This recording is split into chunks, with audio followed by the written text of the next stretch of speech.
Hi everyone, thank you for joining in. Today we'll be chatting with Nivedita.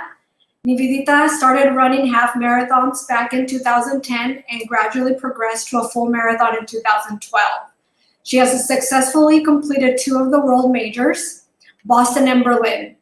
As well as a runner, Nivedita is a Unived Athlete and the head rabbit at her running and wellness venture, Fit Rabbits, which provides coaching services along with nutrition guidance.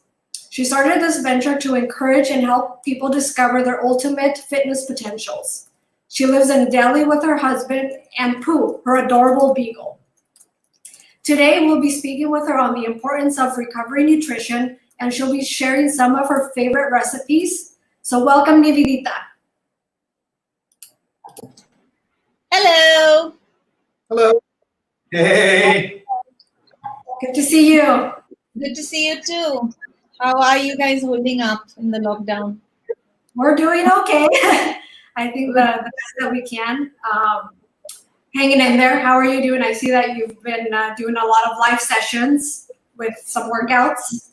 Yes, people have been making fun of me because when I started Fit Rabbits, that was 4 years ago. I wanted to do a lot of these live sessions to be able to help people, but it's taken the coronavirus pandemic to get me to start doing them. So it's because I was always very nervous about being in front of the camera all by myself and doing these workouts.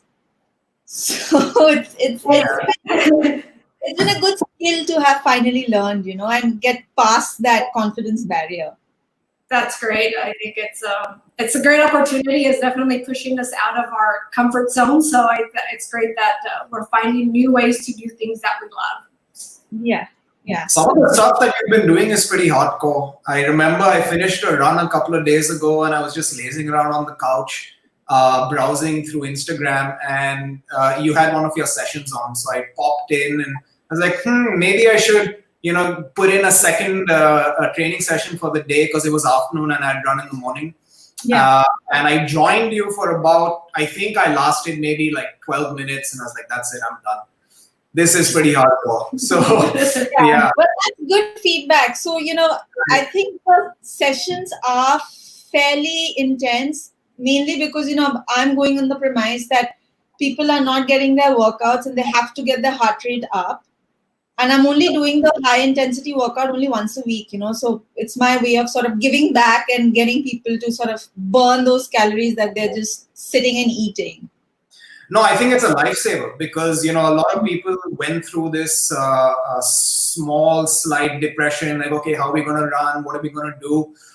You don't get that sweat and that, wholesome feeling if you're just doing push-ups in the house. You have to really burn it out. And I think that's where your live sessions really help because, you feel great. You get that runner's high, quote unquote runner's high after a session like that. No, thank you. And it's been pretty great that, with the Adidas runners team globally, we've been doing that. And it's been good learning as well as to what I can do better and what exercise I shouldn't absolutely do on the camera because I can't do them. So it's highly likely that other people won't be able to do them.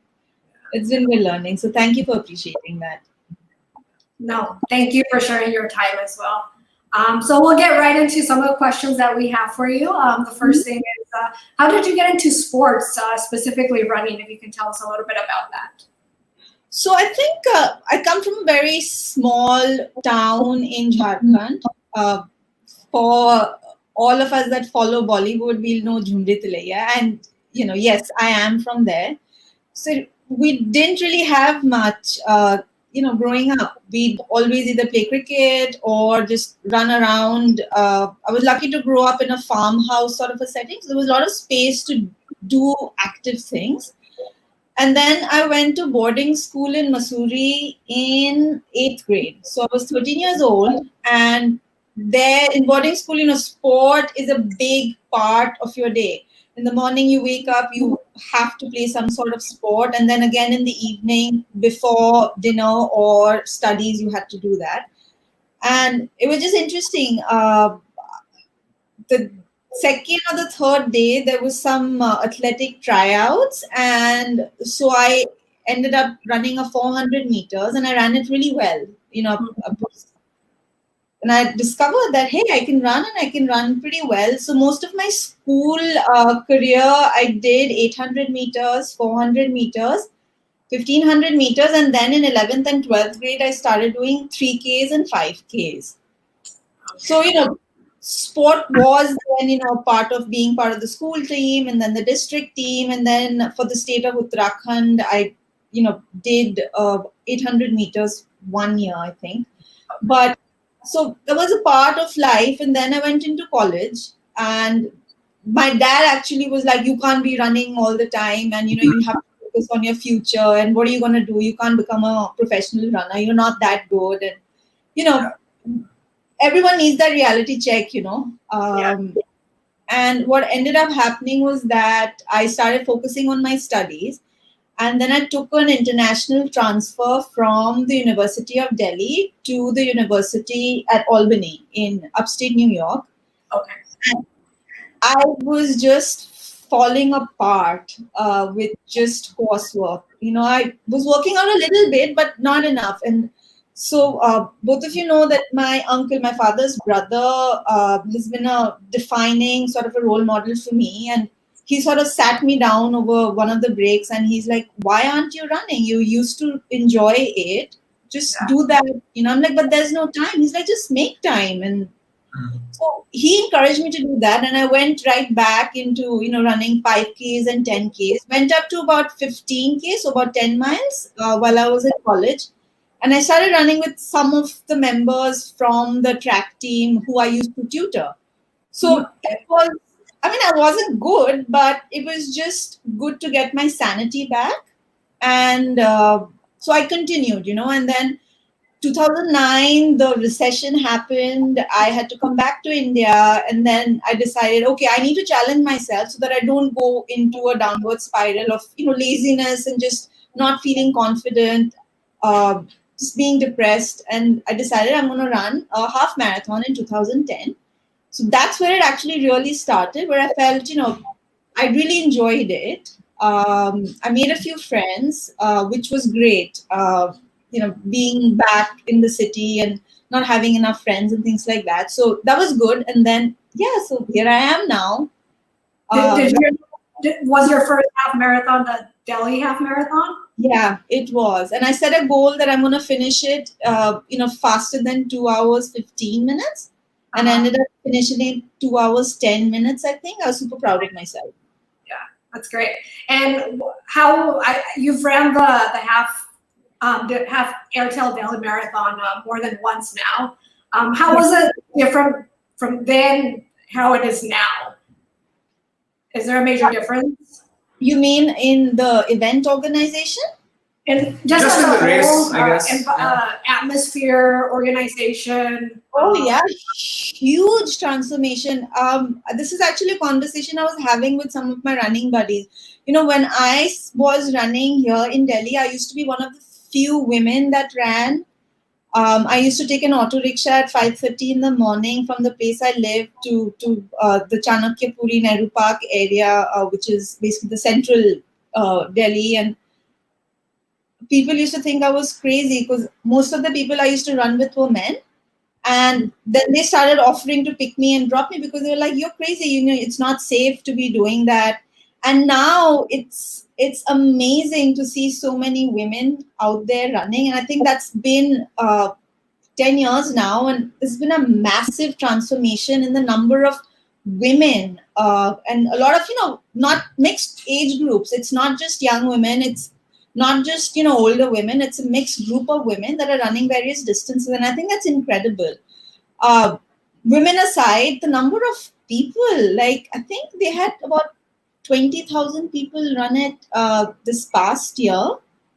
It was just crazy. I have my views on improving race organization. I think they can do a far better job if they want to position themselves. But let's keep that. Yeah. Oh, that's great. That's great to know that we've definitely seen a lot more women getting into the sport and being active, which it's fantastic. And you're a great motivator, and you definitely do a lot to inspire other women to get out there. Um, as far as for you, what do you like most? Do you like 21Ks, or are you more of a full marathoner now? What's your favorite distance? I think my favorite distance is the 42K, the marathon, because it's so, I think it's mental for me, is where, in a half marathon, sure, I'm trying to go as fast as I can, but I know it's only lasting, 13 miles or 21.1 kilometers. But it's twice the distance, it's twice the level of effort required in terms of training.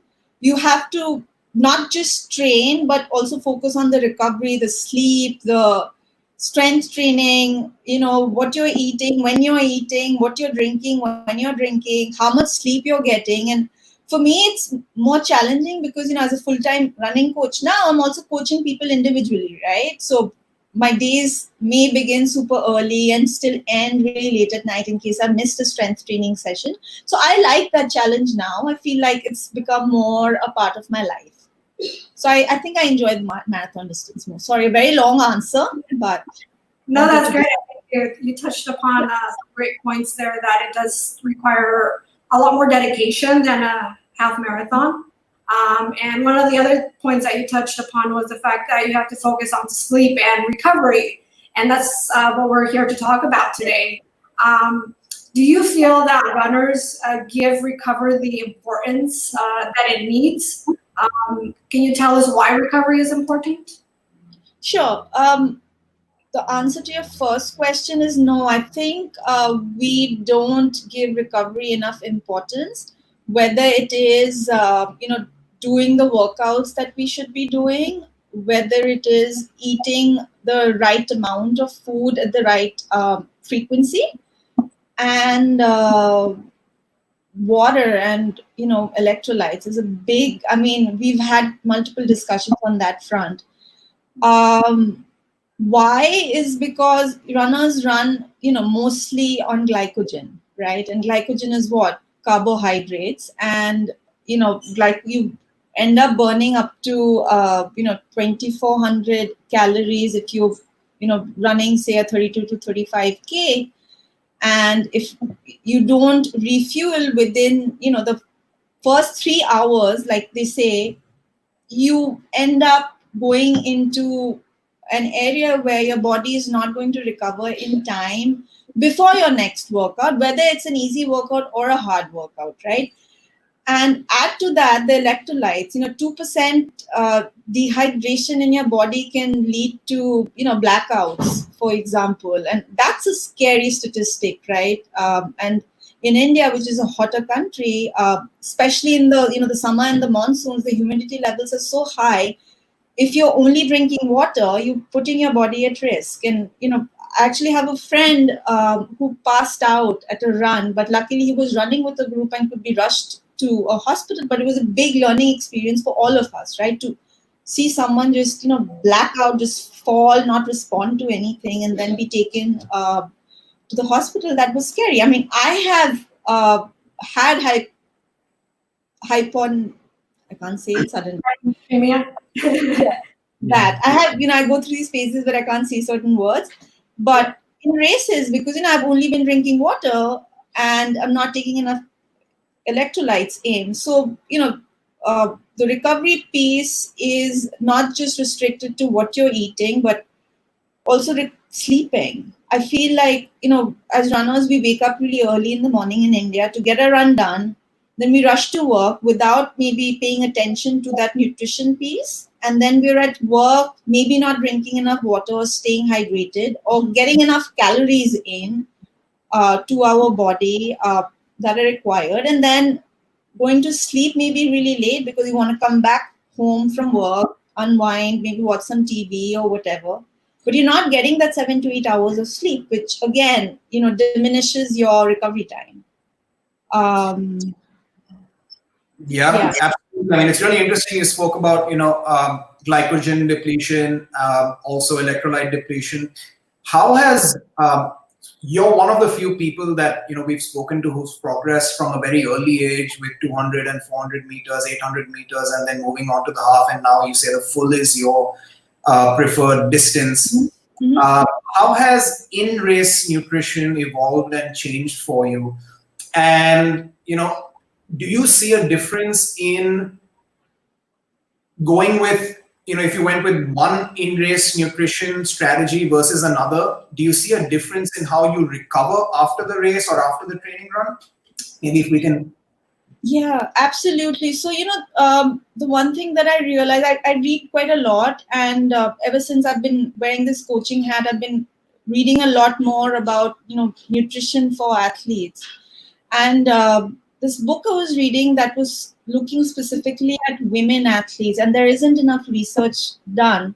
But it talked about, there's this technical term that is basically reduction in performance due to deficiency in you're not eating enough, but your output is much higher, and women are at a greater risk with that reduction. It's called the female athlete triad, where it messes up with your menstrual cycle. It leads to low bone mineral density, and women are anyway at greater risk of dehydration.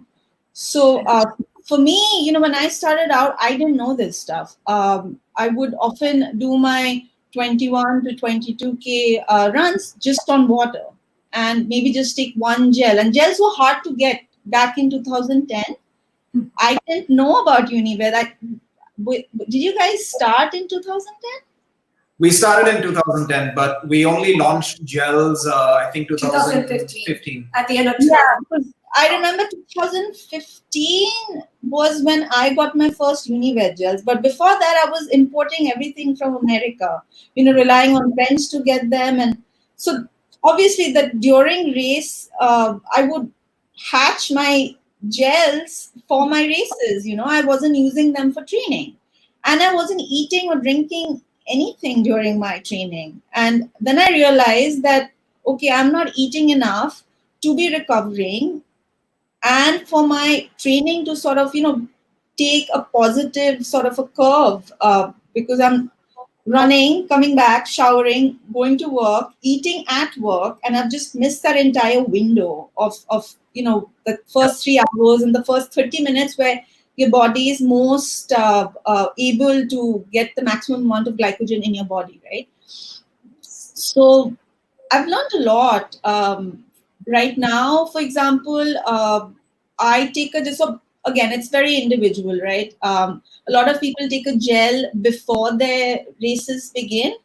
I don't. I take the Elite drink mix. So I've got a bunch of. So I take the Elite drink mix. I just carry it in a water bottle, and I should be more ecological, but I'm not yet. I carry it in a usable, throwaway bottle that I just then chuck before the race, and then this lasts me for a good hour. I take my first gel, which is usually the Elite gel. The first 10K mark is where I would take it, and then I just replenish every 40 to 45 minutes, depending on the water stations for that particular race. And I alternate between the Elite gel and the regular gel. Right now, my favorite is the dark chocolate mint. That's slowly becoming everyone's favorite for some reason. It reminds me of an after eight, which you do after dinner. So, but no, it's interesting you mentioned that, because if you're in race or in training, nutrition is not at par with what you require, then you finish your training run or you finish your race in an already depleted state. Exactly. So you're in a deficit. And then whatever you consume after that, hopefully you have a recovery drink or you have a protein shake or something that's good for you. But if you don't, or even if you do, you're recouping from a deficit. Yes. And that's one of the reasons why, you said you take an Elite drink mix before you start. So you don't start on empty, you start with something substantial. And then by the time you work your way through that energy source, you're already ready for your first gel into the race. And so go ahead. Sorry to interrupt. I also, because usually in races, the first 10 to 12K is very bunched up, very crowded. I only stop at maybe the 5K for a quick sip of water. But that first 10K, I'm running on just that drink mix. I'm relying on the hydration that I've taken and the pre-race breakfast that we'll touch upon later. Yep. But yeah, so the first, hour or so, I'm only running on the drink mix, relying on that to carry me through. Yeah, I'm going to jump into the chat room because we have a question that that makes sense. So Anil asks if he says, what can we eat in between a full marathon if we are running a 2:35 to 2:40 time? Wow. So I'm assuming he's a 2:35, 2:40 full marathoner. Quite much faster than me. Yeah. Much faster than both of us. What would you recommend? So if you're running that fast, you still need to replenish. I would recommend still, working backwards from your target time on to obviously take something at the start, eat your pre-race breakfast before you get to the start, and take a gel every 35 to 40 minutes, because at that pace, you're burning a lot more glycogen as well. But also, it depends on your training, what work you have to have done a few race pace workouts and tried the gels to know how your body is processing that. So I would say, do that trial and error in your training during those tune-up races that you do, and then work backwards. I know people with similar times who take up to 4 gels because that's what works for them.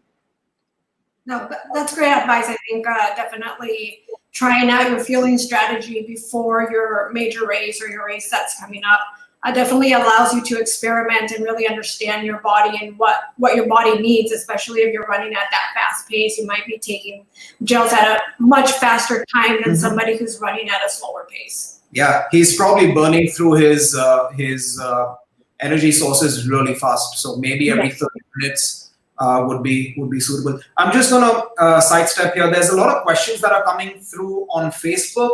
I'd request you guys if you could post those onto YouTube, because it's difficult for me to keep switching windows, which I'm doing over on my laptop over here. Sorry, Nivedita.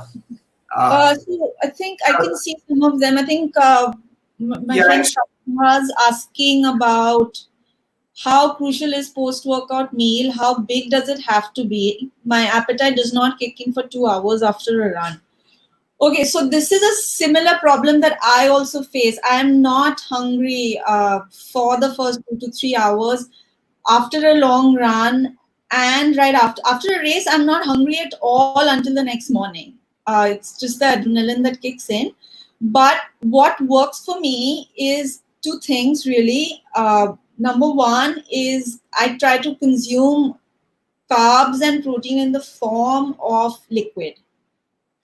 So number one is, most of the crew in Adidas runners knows this, I carry my Elite Recovery Mix with me everywhere. It's the first thing that I put in my body right after I'm done a hour and a half minute or longer workout. And after that, I try and get a smoothie in me. Smoothies are great. It's liquid. It's easier to digest. You have to learn to force feed yourself at that time, because those first 3 hours are actually the most crucial time. And, if you are out there for 3 to 4, actually longer than 2.5 hours, you should be consuming about 8 grams of carbohydrates per kg of weight. I can't give the American sort of conversion for that, apologies. But, 8 grams per kilogram of your body weight is the amount of carbohydrates that you should be taking after any workouts longer than 2.5 hours. I'm really glad you said you have to force feed yourself, because hunger is a very poor indicator of how much food we need, especially after long workouts. Like for me personally, if I have a 2 hour or a 3 hour training run, I really don't feel hungry for maybe 5 hours after that. Yeah, but same. I have to eat and I have to feed myself, and it's always liquid, calories, protein shakes, smoothies for the first 2 hours. So you spare the blood, you let the blood go into your. Sorry about that. That's okay. Yeah. So thanks for touching up upon that. You have to feed yourself. You have to force feed yourself, even if you think you're not hungry. This is a continuous battle for me. I will get home after my long run, all cheerful, because a lot of it, the fat has also kicked in, because I do quite a few of my training runs on an empty stomach to get my body to, tap into the fat source as well. And my husband will just be like, okay, you need to eat. I'm like, but I'm not hungry. He's like, you need to eat now, and so it's super helpful to have someone that will sort of constantly, be on your head to get that fuel in you. Yeah. And I'm very grateful for that. And I think another thing that you mentioned is I think the importance of carbohydrates. I think a lot of us think that carbohydrates are bad and you shouldn't eat so many carbs. And I think there's a myth there that stay away from carbs. But I think as endurance athletes, we need carbs. They are our fuel, and especially for women, I think sometimes we think that it's going to make us fat. So we shy away from eating too many carbs, but I think they're important. And like I said, they're a major fuel source. So please do not shy away from eating carbohydrates. Eat the good kind, not the bad, but carbohydrates are good. Carbohydrates are life. So yes, but I feel like it's more than the carbohydrates. It's also important to not neglect the importance protein has during training, because you need your muscles to repair as quickly as possible. And that's where the protein piece also comes into play. I mean, while you're fueling right after that workout, obviously, 60% of your daily diet is carbs. For a runner, that's about 1,500 odd calories of glycogen coming in. But you also need about 33 to 35% of protein in your body, and that, if I convert it, it's about 2 grams, 1.7 to 2 grams of protein plus per body weight, per kilogram. So, it seems like a lot, but that is, a scientifically proven metric for all body types if you're out there training for longer than, an hour and a half, 2 hours. Yeah. So, and how do you manage to get in enough protein in your diet? It's a constant battle. I'll be honest. So one thing that has worked for me and a lot of my clients we've been doing is we, for a week, 10 days, we track what we're eating, and we're anal about that tracking. Even if it's, say, 4 almonds, I like myself to track that, and I like my clients to also track that, right? Because then, you get an idea of what the wholesome picture of your daily caloric intake is. And then you look at how much you're burning per day. You obviously have to make up for that deficit, but you also have to, eat a little bit extra for the recovery to happen. And I feel that's where, a lot of people are watching their weight. And that could be a very gray area for people where they're still not eating enough. So for protein, I get my protein smoothie nearly on a daily basis. If it's not the post run, the days that I'm doing a harder run, the recovery mix from Unived is good enough for me. But on other days, I'm also very active. So I keep my protein balls handy. I'll keep granola bars handy. I eat a lot of nuts, a lot of nut butter actually. So, for a snack, I'd go for apples with peanut butter or almond butter. Or I've just recently discovered that I'm again allergic to wheat. So now I'm doing a lot of rice cakes or just, fruit. Smoothies are great. Just put in some rolled oats, put in a scoop of the pea protein, put in some fruit, drink that. That's a good source. If you want, put in some nuts as well. That's a good, wholesome meal in a way. And rich in both carbohydrates, the healthy fats, and the protein. One of the things I've been doing last couple of months is splitting my protein intake into something like a breakfast, lunch, dinner. Mm-hmm. So I consume the superfoods protein in the morning. That's the one I prefer in the morning because it has enough protein and it also has a lot of greens, which are micronutrients nutrients which you really need for, it's a great way to start the day. I end up taking either the raw or the chocolate after maybe an hour and a half after my run or my workout, which happens at some point in the morning or the afternoon.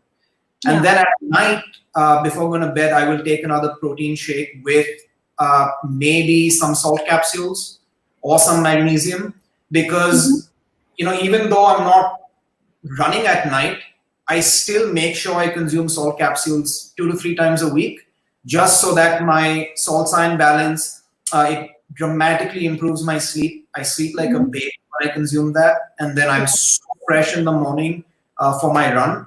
So these are just small tweaks and small strategies that we can use, to help us recover faster and recover better.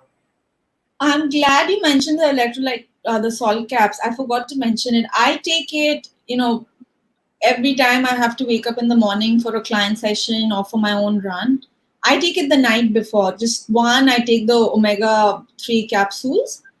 And, the Colox capsules is the new thing that you guys introduced. I've been taking that, and it's been interesting because I don't know if the combination of the 3 are actually making me feel more fresh, or if it's just the Colox. I mean, I don't know, but I'm not prepared to isolate each of them and try, because I know this is working for me. Yeah. I have been trying to be better about getting that protein in before bed, but it just feels like too much effort because I'm already in bed. And so the days that Karun is feeling sort of kind, he'll make it for me. Or if he's home from work. But otherwise, I just rely on my daily food. I'm eating a lot of dal.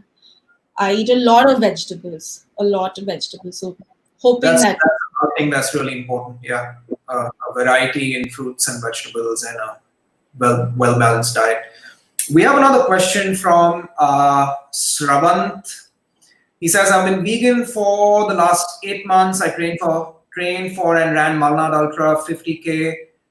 During the training phase, I was drained after all the long runs throughout the day. Okay, that's not good, Sravant. Then he says, I'm planning to run an 80K soon. How should I plan for my nutrition so that I will actually feel good the day after the long run? You wanna take that? Sure, I can take it, and then it'll be nice if you can add to it. So Chavant, you don't need to just prepare for just that one long run. You need to prepare all the days before the long run. So this is a constant conversation I keep having. Are you training too hard? Overtraining is a big reason why you're feeling tired. The easiest thing is a lot of information out there. Follow a hard, easy principle, alternate between your hard and easy days. That's the best way to structure your training. But again, keep 4 days before a tempo run, for example, and a race pace run. Your body needs that time. But how much electrolytes are you drinking during the training? How much electrolytes are you drinking throughout the day? Again, how much carbs, protein, and fats are you eating? What is your, again, coming back to the conversation we were having at the beginning, is your daily caloric intake greater than the amount you're eating? So you need to take a step back and look at all of that. But also during your training runs, it's okay to do a few training runs of empty stomach, but in these hot conditions, you need to be drinking your electrolytes. Do not neglect that. And after you're done, again, replenish. And hopefully you will feel better. Please add to that. Yeah, so you're saying space out the hard workouts. Don't go for a long run right after a tempo session or a interval session. So yeah, that's absolutely correct. And then he says he feels drained throughout the day after his long runs. It's okay. I think it's absolutely okay to feel drained after a very long run, especially if you're training for an ultra, because I'm assuming your long runs would be on the trails with some elevation. So if you're out on a 3-hour run, you're not going to feel amazing once you're done. You are going to feel a little drained. I think what's important is not to focus on the fact that you're feeling drained, but rather to focus on the fact about what you're going to do about that feeling. Yeah. So, okay, I feel drained. I've just, worked out for 3 hours. I've burned so many calories. I need food. I need some salt capsules. I need some protein. I need to eat every hour until I get some food back into my system. I need to drink enough water. Maybe I need to take a short nap in the afternoon. 30-minute nap would really help you feel good again. So look after yourself, ask these questions, and try and respond to this feeling of feeling drained correctly. Try and take the right steps instead of just reacting and saying, I feel like crap, I don't know what I'm going to do. I think that's really important, because the longer race, if you're training you train for a 50 and now you're training for an 80K, your longer runs are only going to get longer. They're only going to get harder, and you're only going to feel worse if you don't change your approach towards recovery and towards the food intake that follows your training session. And I think it's very important to take in, especially after a really hard workout or your long runs, the recovery mix, which I think is really helpful after those long sessions and hard sessions. It definitely helps me feel better. Energies, you gain some energy, and of course, then after that, you need to really look at what you're eating and what nutrition you're taking and fluids and everything else that we've touched upon. I feel he may also need to maybe get a blood test once the lockdown finishes to just look at his vitamin B12 and D, because often people feel constantly drained because either of those or both of those are severely low. Absolutely. I'm glad you said that. I went through a really hard time, I think a year and a half ago, where I'd come home from work. I'd probably get home at 6:30 in the evening, and by 7 I would just be in bed. I had no energy, and I got my levels checked, and my D3 was 13, which is terrible. Yes. And my B12 was really low as well. So of course I started supplementing, got my levels up, and it's made a huge difference.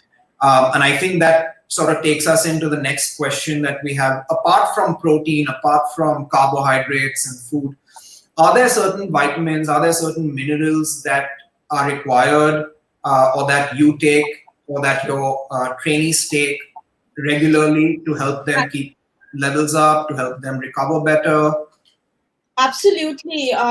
Vitamin D, B12 are actually, so most of my female clients are required. The first step that I actually take is anytime someone says they're feeling tired, I say, go get a blood test, get your vitamin B12 and D levels checked. And 9.8 times out of 10, that's the reason why the person's not recovering enough or is constantly exhausted.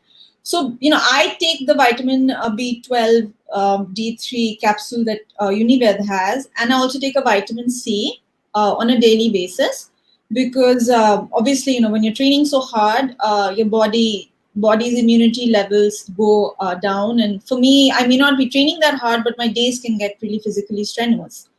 So I want to make sure that, my immunity levels are always, at balance. Other than that, in terms of what other vitamins and minerals, omega-3, like I mentioned, I take 2 omega-3 capsules every day before bed. It's good for the hair, it's good for the skin, but it, makes sure that your immunity is up. In addition to that, in hotter times, you may want to take magnesium and zinc, because I feel those are two minerals and vitamins that are difficult to get, especially in the humid months, And I discovered this during Berlin Marathon. If you remember, Monica, I got the zinc capsules, and every time I was outside for a run, I would take that right after I'd be back home, and I was less sore and just less drained, because I guess zinc is a key ingredient in your daily calories that doesn't necessarily feature. And the final one is potassium. A lot of us runners still eat more bananas than others, but I still feel like we don't eat enough potassium on a daily basis. And when we're sweating so much, it's all the more important to just be mindful of that. I know, I think it's zinc is one of the minerals that we sort of neglect, and especially for vegetarians and vegans, it's a little harder to get into our diet. And it definitely helps with keeping your immunity stronger. And I know that you went through a tough phase, that you were sick all the time, and I think definitely paying attention to your immunity markers like vitamin D3, zinc levels, vitamin C, and as well as your stress levels. I think that's another thing that we sort of tend to neglect is we're so focused on training and getting out there and all the physical aspect, but we forget that we are humans and we do other things than just train and run, which adds stress to our lives. And I think sometimes stress gets the better of us, and that's when we also start feeling more drained, fatigued faster. So that's where, making sure that your immunity markers and your stress levels are in check. Absolutely. Yeah. Should I grab another question? Yeah. There's a question from Vinayak. He says, what should be the one thing about nutrition that every beginner runner should keep in mind? What should be the first step to nutrition for a beginner? I feel like a lot of it is repetition of what we've said, but I'll try to be brief. So for beginner runners in current times, you should be obviously watching out for your electrolyte burnout in these hot summer months. I mean, obviously you're not running outside, but even if you are doing something inside the house, or if you have a treadmill or a cycle, just monitor, your electrolyte intake. And in terms of nutrition, like I said, download one of the apps that monitor your daily calories and just see if you're doing the carbohydrate protein fat ratio in a good way. These apps also tell you if you're eating too much of unhealthy fats, if you're getting enough vitamins and minerals in, just work from that. And I would just add that if you're a beginner and you're worried about nutrition, get a blood test done. Don't go after a certain product or a certain vitamin just because your friend's taking it. He may need it and you may not. So get a blood test done. It's always good to get your blood tested every 6 months. Get a complete blood profile, so not only B12 and D3, but everything else. And make it a practice to do that every 6 months. And then depending on what levels are low, you can supplement. And then when you take your subsequent test, you can see if your levels have increased and if that's really made a difference in your training or your life in general or your stress or your sleep. So that's definitely the way to start. And then, of course, once you get into the sport, there's so many other things that come into your sort of sight, which you experiment with in training and take decisions. So. Most important, just eat healthy. Well-balanced diet. Get all your veggies in, which are going to give you micronutrients, and get all your good fats, carbs, protein. I think if you focus on eating clean, that will definitely help with starting out as a beginner runner. Absolutely. So we have a lot of questions today. There's another one from Paresh. Hi, Paresh. He says, how essential is it to have protein and BCAAs when I do a long run at an easy pace and feel strong even after doing a 2-hour run? Paresh, I think I've seen your runs a couple of times on Strava, and your easy pace is not really easy pace for a lot of people. But anyway, maybe. So he has a 2-hour long run. He finishes it. He feels great after that. What should he do in terms of BCAAs and protein intake? So I guess my BCAAs are consumed. I don't take anything separately. Whatever protein I take, whether it's the recovery mix or the pea protein or my regular diet, I rely on that.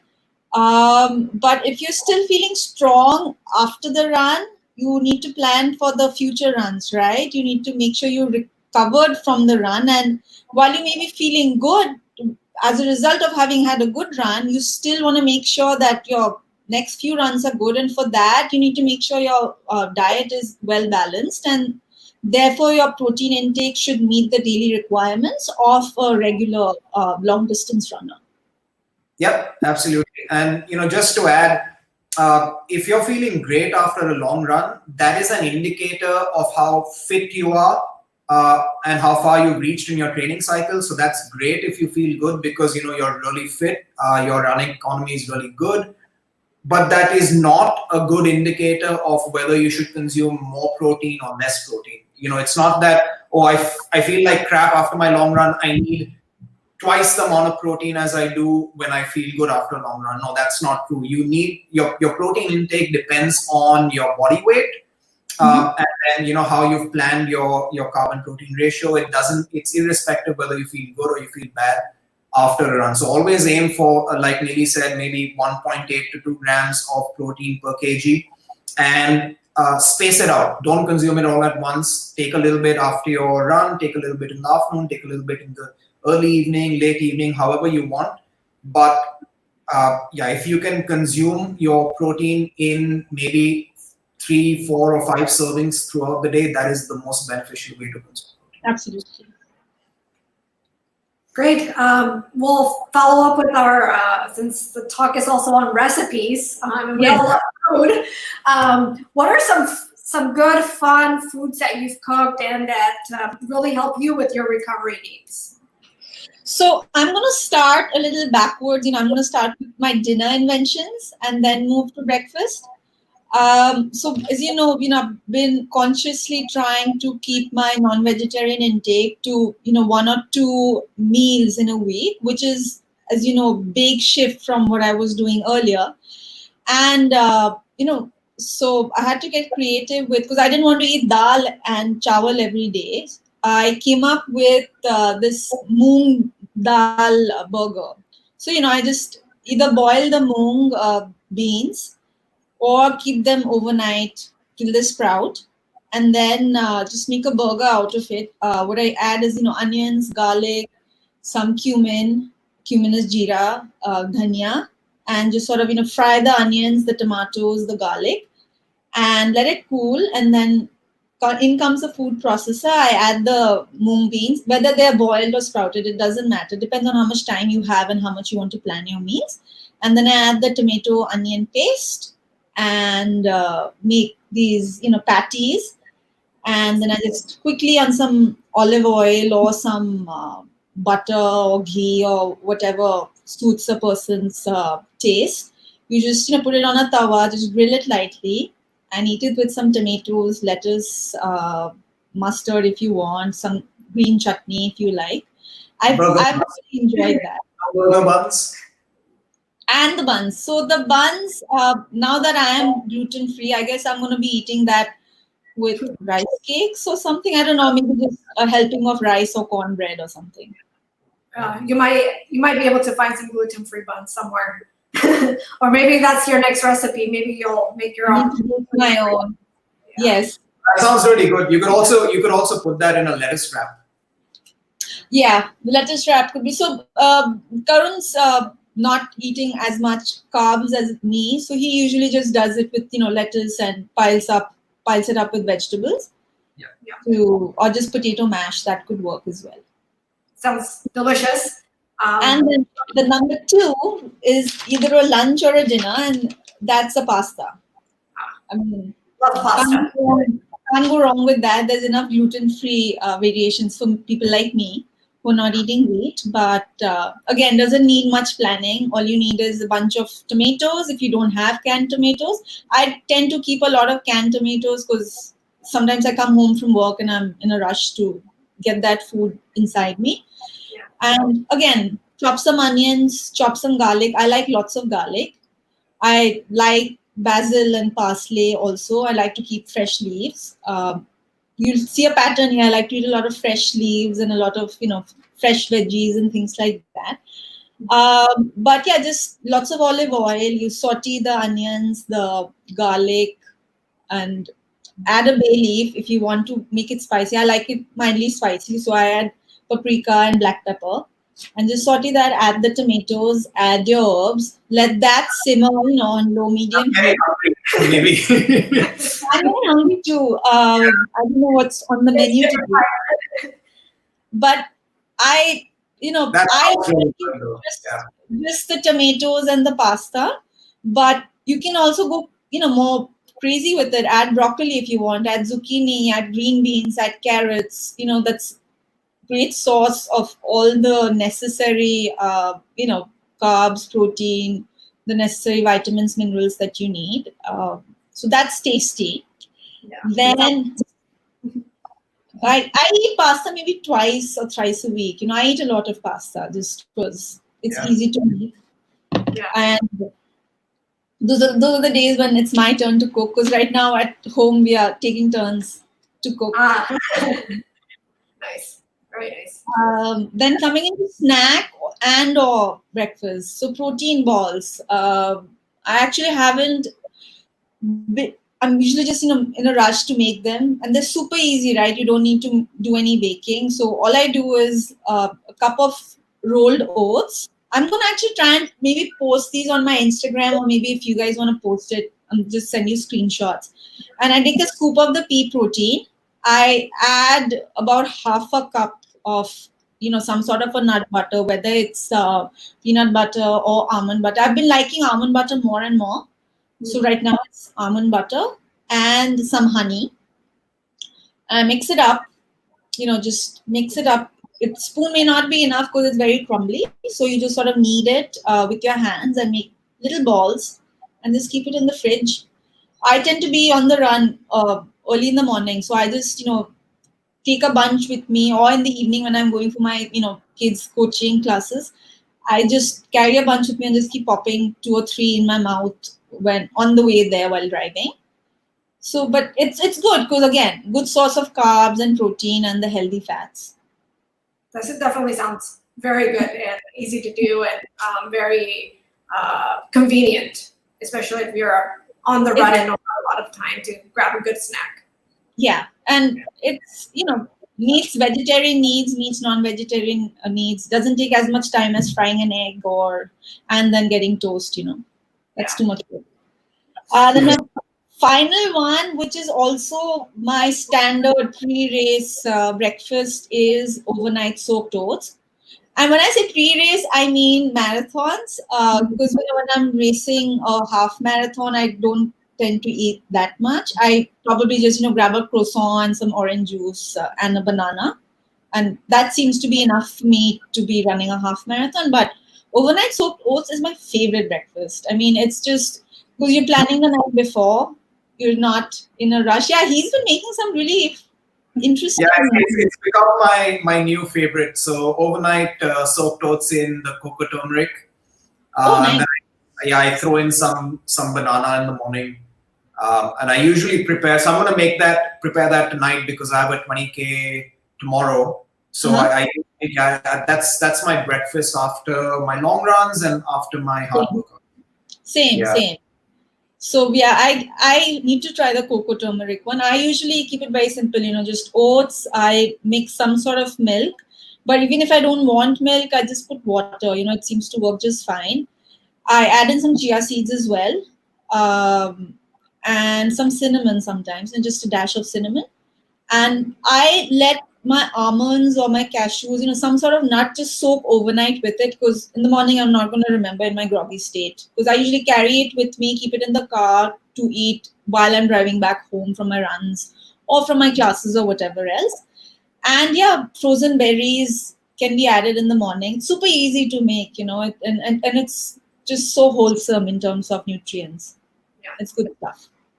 No, all those recipes sound really, really good. So we'll definitely put those recipes out for everybody to see so that you can try them at home. So. Absolutely.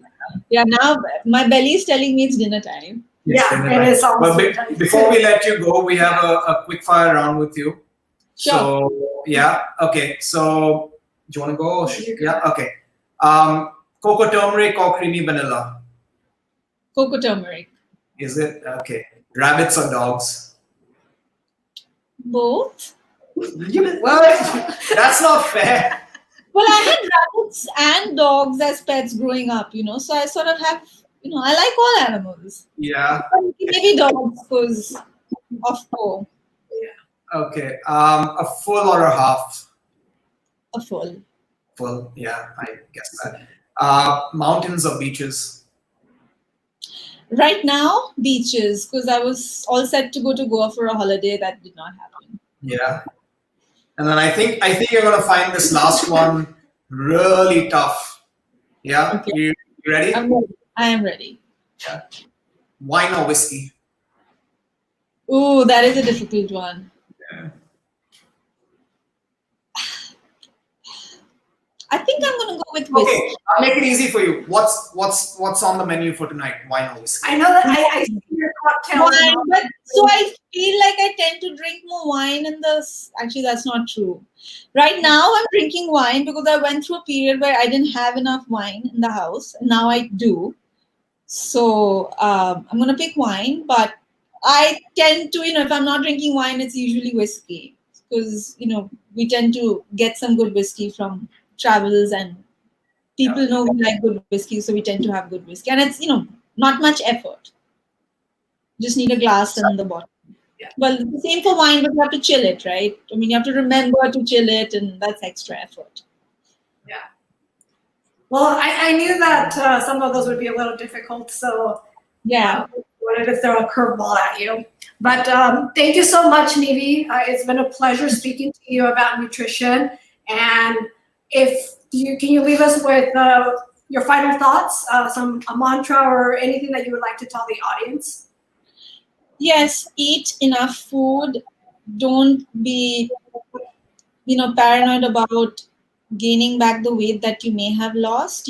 At least try to meet your daily requirements plus the calorie burn that you've had. Try to plan your post-run nutrition. When you're training, train smartly. Please don't do only hard days. That's not good for you in the long term, especially for women. You need to make sure you are eating properly because you don't want to have the issues that a lot of female athletes have. You want to make sure that keep your iron levels up because you want to live longer and happier. And then finally, just always try things before you go into a race because I've had so many people mess that up. I have messed that up so many times in my life. I've just about had 2 races where it went all easy, but before that they all did not go easy. But most importantly, stay happy, drink water, be kind to everyone. Great. Yeah. Thank you for doing this. I really had fun. Yeah, it was nice to see you after a long time and to speak with you. And yeah, I hope you guys are safe. Everyone who's watching, I hope you all are safe at home, and we have to be patient, and we'll all get through this. Thank you everyone for joining. If you have any suggestions on topics that you'd like us to cover or guests that you would like us to bring on in the future, please leave some comments and get in touch with us, and we'll try and do our best. Let us know how we can improve. This is our second show and we're still learning, so let us know how we can improve. And yeah, we will leave all the details in the description. So if you guys want to get in touch with Nivi and learn more about what she does, you can just find all that written down in the description, as well as some recipes that Nivi's made. So we'll put all of that on there. And see you all tomorrow. Tomorrow? Yep, we'll see you. We'll see everyone tomorrow, 7 p.m. Right? Yep, we have Hayden Ox coming over tomorrow. So I hope you guys tune in for that. Okay, good night. Good night. Bye. Bye.